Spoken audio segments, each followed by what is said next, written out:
Hi, everybody, and welcome to the Wicked Bee of the West YouTube channel. My name is Dr. Stephanie Diana Eubank, and I teach business administration over at Stan State. I am also the owner of Wicked Bee of the West Consulting.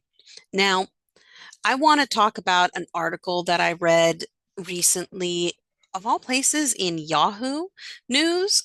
And it was an article with regards to millennial managers being in the crosshairs between boomer bosses and Gen Z workers. And basically, the social tug of war as far as how business boundaries are set with regards to the health and safety effects of burnout. And it was a great article. I didn't like that it pit generations against each other, even though there is research to find that there are different business cultures with regards to generational gaps. It's still the fact that it didn't touch enough on some more serious issues that we really should talk about, specifically workplace PTSD, burnout, and how remote work can benefit in both cases. Now, let's start with what is burnout? Burnout isn't just fatigue.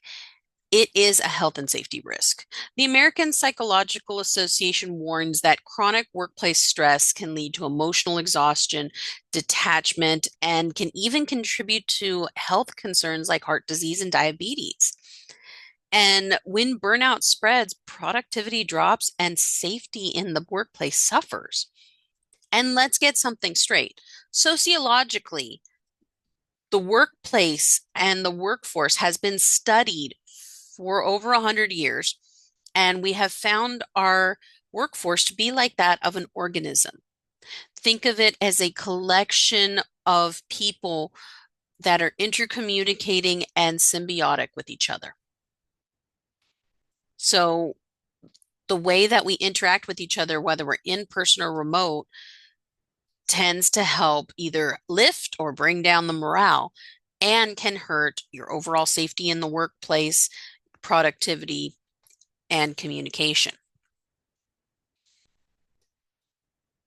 And we got to add into the mix the fact that the factor of the current looming recession is a factor that contributes to a rise in burnout, workplace PTSD, and workplace violence. The Bureau of Labor and Statistics has found over many years of researching in our recessions how workplace violence goes up when we're dealing with financial downturns, economically speaking. And the CDC reports that high job strain can and psychological hazards can increase the risk of workplace PTSD, depression, and workplace violence. So let's have the deeper conversation. First and foremost, what can organizations do? Well, first and foremost, let's remember a lot of the research in business in general generally only looks at the leadership's experience in all of this. And that's great, but we need to expand and do more research, specifically looking at those in followership, which is the term used in business research regarding those in non-managerial roles. We've got to look at how the relationships and how these concepts affect one another, because again, the symbiotic relationship in the business world. We've got to look at regular burnout assessments organizationally, flexible work arrangements. Remote work is a great tool to help give space for employees to have bandwidth for being able to go and get additional help when they're dealing with burnout and workplace PTSD. It allows room for them to go and work with mental health professionals to go and get the resources that they truly need. Having managers take training on how to better assist their team in addressing stress. Also, managers having training on remote work.